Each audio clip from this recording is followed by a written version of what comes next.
Hello and welcome back to my YouTube channel मनपसंद creativity Sarita and blogs. तो दोस्तों, कैसे हैं आप सब? उम्मीद करती हूँ ठीक ठाक होंगे। मैं भी ठीक ठाक से हूँ। तो आज मैं आप लोगों को अपने साथ लेके चलूँगी एक बहुत ही अच्छी जगह जो दिल्ली के बिल्कुल पास में है, सोनीपत में है। और सोनीपत में अगर आप लोग गए हैं तो आप लोग समझ गए होंगे कि मैं कहाँ की बात कर रही हूँ। जी हाँ, मैं बात कर रही हूँ सोनीपत में चौकी धानी की। तो ये चौकी धानी जो है सोनीपत में है और दिल्ली से थोड़ा सा ही दूर है। तो यदि आप दिल्ली में रहते हैं या दिल्ली किसी कारण से घूमने आए हैं तो यहाँ पर एक बार आप ज़रूर जाएं। यहाँ पर जो है चौकी धानी में जाकर के आपको एक अलग ही अनुभव होगा जो राजस्थान की ग्रामीण संस्कृति को दर्शाता है, जिसमें झोपड़ी के आकार का जो बुनियादी ढांचा है वो बना हुआ है। मिट्टी की दीवारें आपको देखने को मिलेगी और मिट्टी की दीवारों पे आपको जो मंडाला के जो वो होते हैं, चित्रकारी होती है, वो सब देखने को मिलेगी। दिया लालटेन की रोशनी और स्वागत इतना अच्छे तरीके से करते हैं। ये देखिए, ये इसका मेन गेट है और यहाँ से एंट्री होती है अंदर। और अंदर एंट्री होते ही हम यहाँ पर जो यहाँ पे हम अंदर एंट्री होने के साथ ही अंदर ये बहुत सुंदर सा एक बैठने का यहाँ पे जगह था, जहाँ पे मैंने जो है एक उसकी फ़ोटो ली और साथ में मैंने अपनी एक सेल्फ़ी भी खींची। और ये इतना सुंदर प्लेस है कि यहाँ पर जाएंगे ना आप लोग तो आप लोगों को सचमुच में एक गांव का जो थीम होती है वो आपको ऐसा लगेगा कि हम किसी गांव में पहुँच गए हैं। इतना सुंदर से है। और वहाँ जाते ही साथ आपको सबसे पहले ये देखिए, ये कड़ी कचौड़ी वो लोग देते हैं खाने के लिए। और यहाँ पर आप जैसे ही आप पहुँचेंगे तो आपको सबसे पहले वहाँ पे चाय भी होती है। चाय भी आप पी सकते हैं, लेकिन उसके बाद एक कड़ी कचौड़ी, इसका टेस्ट इतना अच्छा था। भर भर के इसमें घी दिया हुआ था, चटनी थी और ये पता नहीं किस तरीके से इन्होंने ये कचौड़ियाँ सी बनाई हुई थी, लेकिन ये खाने में इतनी टेस्टी लग रही थी कि क्या बताऊँ। तो हम लोगों ने इसको खाया और उसके बाद फिर हम अंदर आगे अंदर गए। और यहाँ पे फिर इसके बाद मैं आपको बताती हूँ कि यहाँ पर जो पूरे दिन का जो यहाँ का जो शेड्यूल होता है, आप सोमवार से शुक्रवार को यहाँ का जो टाइमिंग है वो है 5 बजे से रात के 11 बजे तक। और शनिवार और इतवार को ये इसकी यहाँ पे 2 शिफ्टिंग होती है। यहाँ पे सुबह 10 बजे से लेकर के 3 बजे तक और फिर 5 बजे से 11 बजे तक, क्योंकि शनिवार और इतवार को वीकेंड होता है, तो इसलिए ये लोग इस हिसाब से इसको यहाँ पर करते हैं। और यहाँ का जो किराया है वो 1000 रुपये है। एक टिकट का जो किराया लगता है वहाँ पे वो 1000 रुपये है। 1000 रुपये में आप पूरा शाम 5 बजे से लेकर रात के 11 बजे तक पूरा एक्सप्लोर कर सकते हैं, जिसमें आपको कई तरह की चीज़ें आप इंजॉय कर सकते हैं। जैसे कि बहुत सारी यहाँ पे खाने की जो वैरायटी होती है वो सब आपको मिलती है। फिर यहाँ से हम थोड़ा सा आगे गए, वहाँ पर थोड़ा सा जैसे ही कड़ी कचौड़ी खा के फिर हम लोग अंदर गए तो वहाँ पर हमें एक आंटी जी मिली जो वहाँ पर अंदर जाके बाजरे की रोटी बना रही थी और इतनी टेस्टी लग रही थी रोटी। तो उन्होंने बाजरे की, तो मैंने भी उनके साथ बैठ के मैंने कहा एक मैं भी बना के देखती हूँ।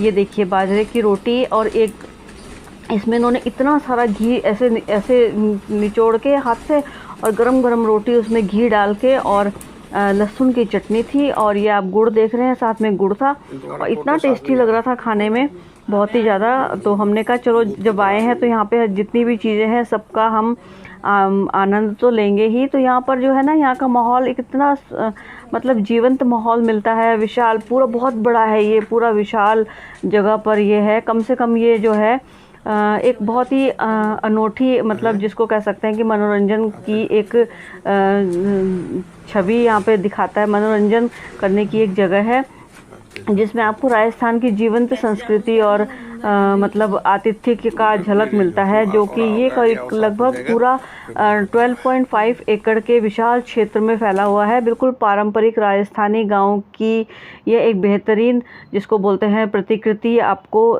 देखने को यहाँ पे मिल सकती है।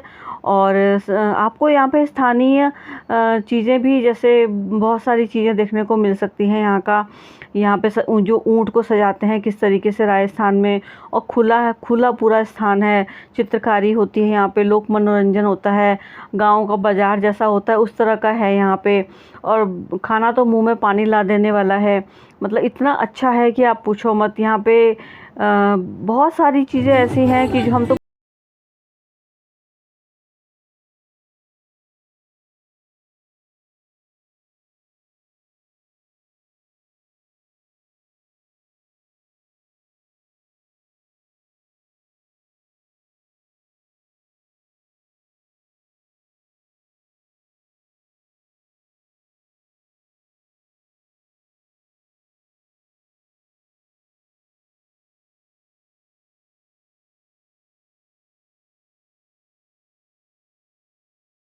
आग इनके मटके में जल रही थी और आग डाल डाल के ये लोग ये नाच रही थी। इनको देख करके मैंने भी, जितना मुझे थोड़ा बहुत आता था, मैं भी अपना इंजॉय कर रही थी। मेरे हस्बैंड ने वीडियो बनाई और फिर उसके बाद यहाँ पे कठपुतली का नाच हुआ। नाच जो होता है कठपुतली का, बिल्कुल पारंपरिक तरीके से, जो कि हम छोटे थे तो स्कूलों में देखते थे। आजकल तो पता नहीं स्कूलों में शायद ये सब चीज़ें ख़त्म होती जा रही हैं।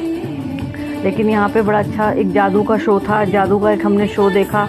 वो उन्होंने बड़ा ही अच्छा सा शो दिखाया, वो भी हम आगे देखेंगे। और मतलब पूरा हमने यहाँ पर 5 बजे से लेकर के रात के 11 बजे तक आप पूरा एक्सप्लोर कर सकते हैं, पूरा घूम सकते हैं अच्छी तरह से। और इतना मतलब इतना मज़ा आया यहाँ पे जा कर के। और सब इतने प्यार से आपको मतलब करते हैं। आपको चाय पीनी है तो इतने प्यार से ला के देंगे वो। और बिल्कुल जो आतिथ्य करते हैं, वो जो मेहमान नवाजी जो ये लोग करते हैं बिल्कुल पारंपरिक ढंग से, और इतना अच्छा, इतने प्यार से बोलते हैं। कई सारे गेम्स थे वहाँ पे, बंदूक से वो गुब्बारों को फोड़ना और ये सब करना। अभी ये बिल्कुल थकी नहीं थी डांस करते करते, लेकिन मैं थक गई थी। वहाँ पे टैटू बनाने का और मेहंदी लगाने का था। लेकिन टैटू यदि आप बनवाते हैं तो टैटू बनाने के लिए आपको वहाँ पर पेमेंट करना होता है। लेकिन यदि आप मेहंदी लगाएंगे तो मेहंदी का आपको कोई पेमेंट नहीं करना पड़ेगा। तो मैंने सोचा कि चलो मैं आई हूँ तो लगवा लेती हूँ मेहंदी। फिर वहाँ पे अंदर एक छोटी सी ऐसी गुफा सी थी और उस गुफा में पूरी ब्लू लाइट थी। हम चले गए उस गुफा के अंदर। मुझे तो डर भी लग रहा था, लेकिन बहुत बड़ी, मतलब वो आर्टिफिशियल गुफा बनाई हुई थी। फिर हमने वहाँ पे कुछ पिक्चर्स क्लिक करी और बहुत ही हम लोगों ने एंजॉय किया। फिर थोड़ी सी दूर जा कर के मुझे मिल गया झूला, और बस झूला देख के तो मैं हो जाती हूँ पागल। और फिर बस मैं झूले में बैठ गई। मेरे हस्बैंड वहाँ से वीडियो भी बनाई उन्होंने। उसके बाद वो मुझे बोलते रहे, अरे आ जाओ आ जाओ आ जाओ, हो गया। मेरे हाथ में मेहंदी लगी थी, लेकिन एक हाथ से पकड़ के मैं फिर भी झूला, जितना मुझे मन भर के झूलना था झूली। शाम हो गई थी बिल्कुल। फिर उस गुफा के अंदर ही हम लोग जो है थोड़ी सी हमने पिक्चर्स क्लिक करी। पिक्चर वो ब्लू लाइट थी ना वहाँ पे, तो वहाँ पे बहुत अच्छी चित्रकारी उन्होंने की हुई थी। ब्लू लाइट थी तो वहाँ पे पिक्चर्स कुछ अलग ही तरह की आ रही थी, तो बहुत अच्छा लग रहा था देख के। ये देखिए, ये पूरा मंडाला उन्होंने चित्रकारी की, मंडाला आर्ट जो होती है उसे चित्रकारी की हुई थी। ये देखिए, यहाँ पे मेरे हस्बैंड की फ़ोटो खींची है, तो पीछे में एक बहुत ही सुंदर सा वो बना हुआ था, चित्र बना हुआ था। तो बहुत अट्रैक्टिव लग रहा था, जैसे ऐसा लग रहा था भूत का कुछ है, लेकिन बड़ा अच्छा लग रहा था। और यहाँ पे फिर मेरे हस्बैंड को उन्होंने फिर पगड़ी पहनाई तो फिर, और जो पारंपरिक उनकी पगड़ी होती है वो एक अंकल बांध रहे थे पगड़ी बड़ी अच्छी तरीके से। और मुझे कहा कि आप दुपट्टा ऐसे बिल्कुल जैसे दुल्हन की तरह दुपट्टा लेकर के ऐसे फ़ोटो खिंचाइए। मतलब वो अपने आप बताते हैं कि आपको कैसे खिंचानी है। तो यहाँ पे एक कठपुतली का शो हो रहा था। यहाँ पे हमने इसको चाहे वहाँ पे आप एक ही लोग हों या एक ही फैमिली हो या 4 ही लोग हों, तो भी वहाँ पर ये होता है कि वो अपना शो आपको दिखाएंगे। ऐसा नहीं कि आप एक को तो आप नहीं दिखाएंगे। हम लोग अकेले बैठ करके उस वक्त हम लोग जब गए थे तो हम लोग हम हस्बैंड वाइफ हम दोनों अकेले थे और वहाँ पर और कोई नहीं था। तो वो हम लोगों के लिए ही कठपुतली का शो मतलब दिखा रहे थे। इतना अच्छा लगा मतलब देख के, बहुत ही अच्छा। अभी तो यहाँ पे शाम थी, तो शाम को बाद में रात हो गई थी। तो अभी हम यहाँ पे घूम रहे हैं। और दिल्ली के बाद अगर आपको आउटिंग के लिए कहीं जाना है और तो ये बहुत बेहतरीन जगह है, बहुत बेस्ट जगह है। और यहाँ पे जा कर के आपको सचमुच में ये नहीं लगेगा कि आप क्यों बिना बात में आ गए, आप पूरा एंजॉय करेंगे। फिर देखिए, फिर अब हो गई थी रात, तो हमको वहाँ से निकलना भी था, तो रात हो गई थी। तो उस समय फिर हम लोग वहाँ पे चले गए खाना खाने के लिए। अंदर इन्होंने बहुत अच्छा सा नीचे बैठ के खाना खाने का बनाया हुआ था। तो वहाँ पे सबको बिठाते हैं ये लोग, अलग अलग छोटी मेज़ टाइप की रखी हुई थी, जिसमें इन्होंने खाना हमें खिलाया। और खाना बिल्कुल शुद्ध शाकाहारी यहाँ पे खाना होता है। और पूरा खाना ये देखिए, इसमें दुनिया भर की वैरायटी, कड़ी था, इसमें सब्जी थी, साग था, चावल था, चूरमा था, जो पारंपरिक राजस्थानी खाने में होता है, चूरमा। और कई तरह के अचार थे, और वो बाजरे की इन्होंने खिचड़ी बनाई हुई थी, वो थी। और बहुत ही टेस्टी खाना, और इतना खा के मन तृप्त हो गया। इतना तो हम खा भी नहीं पाए जितना कुछ वहाँ पे था, और जितना मर्जी आप ले सकते हो। छाछ था, लस्सी थी, दूध था, इसको जो लेना था। बहुत ही अच्छा था। तो लेकिन हमारा पेट इतना भर गया था, उससे पहले भी हमने कुछ कुछ खाया था तो हम नहीं खा पाए। उसके बाद ऊपर एक ऐसे जंगल सा बना हुआ था जहाँ से ये मैं उतर के मैं आ रही थी। तो वहाँ से ऊपर जाकर कुल मिला के बस मैं इतना आपको बताना चाहती हूँ कि ये जगह कुल मिला के बहुत ही अच्छा मनोरंजन का क्षेत्र है। मनोरंजन के लिए बहुत ही अच्छा है, एक टाइम स्पेंड करने के लिए, पिकनिक मनाने के लिए या फिर आपको घूमने के लिए बहुत ही अच्छा क्षेत्र है। बस यहाँ पर आप लोग जब अत्यधिक गर्मी होती है उस दौरान ना जाएं, क्योंकि इस समय क्योंकि ये पूरे खुले में बना हुआ है और जब बहुत ज़्यादा गर्मी में आप यहाँ जाएंगे तो यहाँ पर आपको की सेहत पे उच्च तापमान की वजह से आपकी सेहत पे असर पड़ सकता है। इसके अलावा आप ऑनलाइन बुकिंग कर सकते हैं। ऑनलाइन बुकिंग करने से आपका टाइम बचेगा, वहाँ पे जाके आपको लाइन में नहीं लगना पड़ेगा या फिर टिकट के लिए आपको वेट नहीं करना पड़ेगा। तो ऑनलाइन बुकिंग भी आप कर सकते हैं। और इस तरह से हमने यहाँ पे पूरा एक्सप्लोर किया, बहुत अच्छा एंजॉय किया। और आप लोग यहाँ पे जा कर के देखें और आपको बहुत अच्छा लगेगा। हम लोगों ने बहुत ज़्यादा एंजॉय किया। यहाँ पे हर तरह की आपको शुद्ध एकदम शुद्ध शाकाहारी आपको बिल्कुल खाना मिलता है। और जो आपको जितना भी आप चाहते हैं एक्सप्लोर करना, जो भी आप चाहते हैं एक ग्रामीण क्षेत्र में, ग्रामीण जगह पर जो आपको देखने को मिलता है वो सारी चीज़ें यहाँ पे आपको देखने को मिलती हैं। और सचमुच में ये टाइम स्पेंड करने के लिए बच्चों के लिए और बड़ों के लिए, जिसमें लोक नृत्य होते हैं, कठपुतली शो है, जादू का शो है और पारंपरिक पीतल के बर्तनों में बिल्कुल यहाँ पर आपको खाना दिया जाता है बिल्कुल, जिसमें धानी चाय और पकौड़े वो शुरू में हमने खाए थे, वो बहुत ही ज़्यादा टेस्टी थे।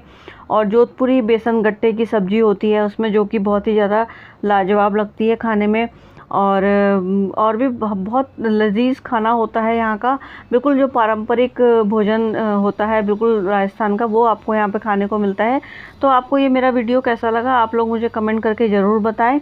और आप लोग यहाँ पे जब भी जाएं तो आप लोग कोशिश करें कि आप लोग ज़्यादा गर्मी में ना जाएं, क्योंकि गर्मियों में ये पूरा खुला है और बिल्कुल बहुत बड़े एरिया में बना हुआ है, बहुत बड़ा है। तो वहाँ पर आप गर्मियों में जाएंगे तो आपको आपकी तबीयत भी ख़राब हो सकती है। तो इसीलिए मेरा सजेशन है कि आप लोग यहाँ पर आप सर्दियों में जाएंगे तो आपको बहुत ही अच्छा लगेगा, क्योंकि धूप होती है तो धूप सेकने में सर्दियों में अच्छा लगता है। और आप लोग यहाँ पर एक बार ज़रूर विज़िट करें। और दिल्ली में रह कर के यदि आप चौकीधानी नहीं गए तो आपने फिर क्या देखा। और इसी तरह से एक चौकीधानी जयपुर में भी है, तो जयपुर वाला भी बहुत अच्छा है। जयपुर वाला मैंने नहीं देखा है, लेकिन मैं यहाँ पे मैंने अपना पूरा एंजॉय किया। और कैसा लगा मेरा वीडियो, मिलती हूँ आपसे अगले वीडियो में, तब तक के लिए